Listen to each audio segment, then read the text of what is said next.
जय हिंद साथियों। प्यारे बच्चों, आज की क्लास में मैं आपसे डिस्कस करने जा रहा हूँ क्लास 11th की ऑर्गेनिक केमिस्ट्री का एक बहुत ही इंपॉर्टेंट रूल है, जिसको हम लोग कहते हैं मार्कोनी-कॉप्स रूल, या इसी को कहीं पे मार्कोनी-कॉप्स एडिशन के नाम से भी जानते हैं। बच्चों, मार्कोनी-कॉप्स की स्पेलिंग पे आप मत जाइएगा, कई बुक्स में अलग अलग हिसाब से लिखा रहता है। मैं आपको बेसिकली इस क्लास में आपको ये बताने जा रहा हूँ कि ये रूल है क्या और इसकी हेल्प से आप कितनी सारी रिएक्शन मैकेनिज्म को सॉल्व कर सकते हैं। बच्चों, पहले इसका स्टेटमेंट हम देखते हैं। व्हेन एन, यहाँ टर्म पे ध्यान दीजिएगा, unsymmetrical alkene reacts with an unsymmetrical reagent, then negative part of the reagent attaches with that carbon of the double bond which has minimum number of hydrogen atom. क्या लिखा है? Minimum number of hydrogen atom.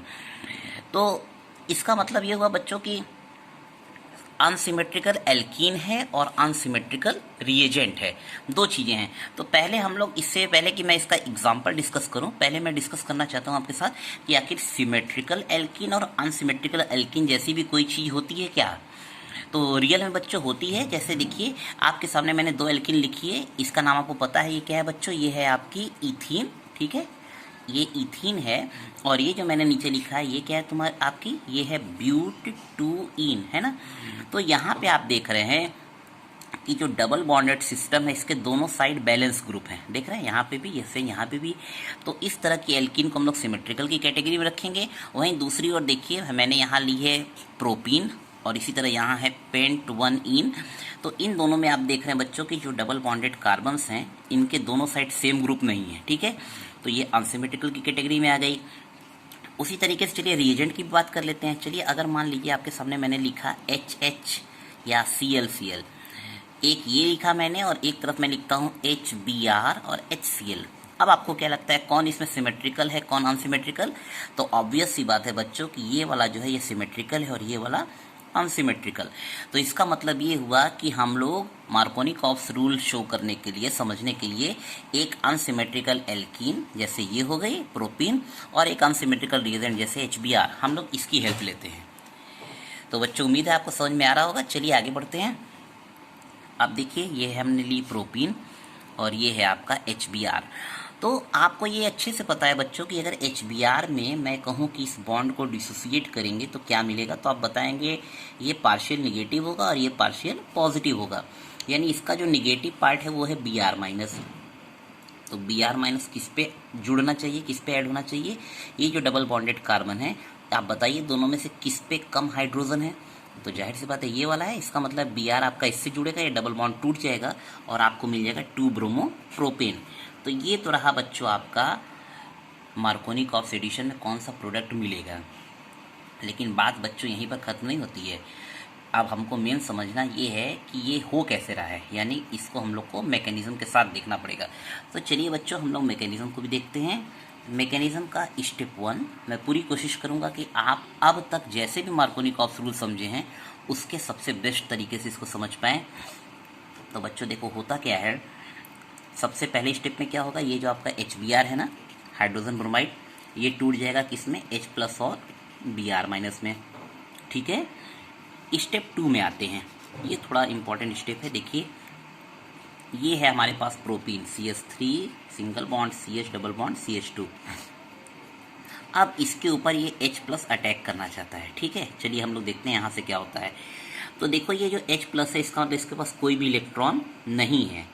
ये hydrogen ion है, hydrogen के पास वैसे भी एक electron होता है, इसके पास वो भी इलेक्ट्रॉन नहीं है। तो आप ये H+ चाहे इस कार्बन से जुड़ेगा चाहे इस कार्बन से जुड़ेगा, इसको मिनिमम 2 इलेक्ट्रॉन तो चाहिए ही चाहिए। तो इन दोनों कार्बन के बीच में जो डबल बॉन्ड आपको दिखाई दे रहा है बच्चों, इस डबल बॉन्ड में 2 इलेक्ट्रॉन सिग्मा के हैं, 2 इलेक्ट्रॉन पाई बॉन्ड के हैं। तो पाई वाले थोड़े वीक होते हैं, तो ये पाई इलेक्ट्रॉन अगर इधर शिफ्ट कर जाए इस कार्बन पे, तो जाहिर सी बात है क्या होगा, अब ये हाइड्रोजन किस पे अटैच करेगा? इस कार्बन पे जुड़ जाएगा, ठीक है, क्योंकि 2 इलेक्ट्रॉन मिल जाएंगे। और आप तुरंत कहेंगे सर अगर ये इधर शिफ्ट हो रहा तो इधर क्यों नहीं शिफ्ट हो सकता है? तो चलिए, अगर आप लोग ऐसा करते हैं तो हम ये भी करके दिखा देते हैं। अब मान लीजिए अगर इधर जा रहा तो इसको हम लोग पाथ A का नाम दे रहे हैं, इसको नाम देते हैं पाथ B का। यही बच्चों इंपॉर्टेंट स्टेप है, इसी को आपको समझना है। अब यहाँ से हमारी रिएक्शन 2 पार्ट में डिसोसिएट हो जाती है, ठीक। तो चलिए, इसको हमने नाम दे दिया पाथ A का, इसको नाम दे दिया पाथ B का, ठीक। अब चलिए, तो पाथ ए में क्या क्या चेंजेस होंगे पहले समझ लीजिए। जब इलेक्ट्रॉन इधर आएगा तो यहाँ माइनस चार्ज आ जाएगा, H+ इससे जुड़ जाएगा और इस कार्बन पे क्या चार्ज आएगा, पॉजिटिव चार्ज। तो चलिए मैं उसके अकॉर्डिंग लिखता हूँ। ये हो गया आपका CH3 सिंगल बॉन्ड CH, यहाँ एक पॉजिटिव चार्ज, डबल बॉन्ड टूट चुका है, सिंगल बॉन्ड आ गया है। अब ये हाइड्रोजन से जुड़ जाएगा तो होगा CH3। ठीक है। इन द सेम वे अगर हम लोग पाथ बी की बात करें तो इलेक्ट्रॉन इधर जाएगा, H+ इस पे जुड़ेगा, ये बॉन्ड टूट जाएगा, यहाँ पॉजिटिव चार्ज, यानी हमको मिलेगा CH3 single bond CH2 single bond CH2+। तो बच्चों देखिए, एक कार्बोकेटायन आपको यहाँ भी मिल रहा है, एक कार्बोकेटायन यहाँ भी मिल रहा है। अगर लेकिन मैं आपसे पूछूं कि इन दोनों कार्बोकेटायन का नेचर क्या है, तो आप जाहिर सी बातें बताएंगे कि ये पहला वाला है वो 2 डिग्री कार्बोकेटायन है, 2 डिग्री कार्बोकेटायन, और ये पहला वाला 1 डिग्री कार्बोकेटायन है। ठीक, तो आपको ये अच्छे से पता है बच्चों कि जो कार्बोकेटायन होते हैं, सेकेंडरी कार्बोकेटायन ज़्यादा स्टेबल होता है, ये आपका मोर स्टेबल है। ठीक है, ये मोर स्टेबल और ये वाला लेस स्टेबल है। अब आप धीरे धीरे गेस कर रहे होंगे कि हमारा अगला स्टेप क्या होगा।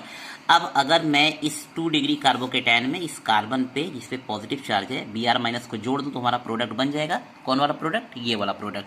तो चलिए स्टेप 3, ये जो फाइनल स्टेप है हमारा, इसमें हम लोग क्या करेंगे, CH3 single bond CH single bond CH3 यहाँ प्लस, और इसके साथ हमने जो पहले स्टेप में Br- टूटा है, इस Br- को हम यहाँ पे अटैक करा दिए, और ये हमारा बन गया CH3 single bond CH Br और CH3।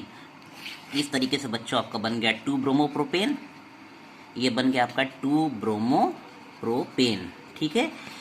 एक चीज यहाँ पे ध्यान देने वाली बात है बच्चों कि आपसे कोई पूछेगा क्या अगर Br- इस पे जुड़े तो क्या 1 ब्रोमोप्रोपेन नहीं बनेगा, ऑफ कोर्स बनेगा बच्चों। इसी तरह के क्वेश्चन में आपको लोग कंफ्यूज करेंगे, आप कहेंगे कि हाँ 1 ब्रोमोप्रोपेन भी मार्कोनिकॉफ एडिशन में बनेगा, लेकिन अंतर इतना है कि ये माइनर प्रोडक्ट रहेगा और ये वाला मेजर प्रोडक्ट रहेगा। तो ऑर्गेनिक केमिस्ट्री माइनर और मेजर के कॉन्सेप्ट को भी आप समझ लीजिए बच्चों। तो इस तरीके से मैंने मार्कोनिकॉफ एडिशन पूरा आपको मैकेनिज्म के साथ बताने की कोशिश की। आपको कितना समझ में आया बच्चों, आप हमको कमेंट सेक्शन में जरूर बताइएगा। जय हिंद।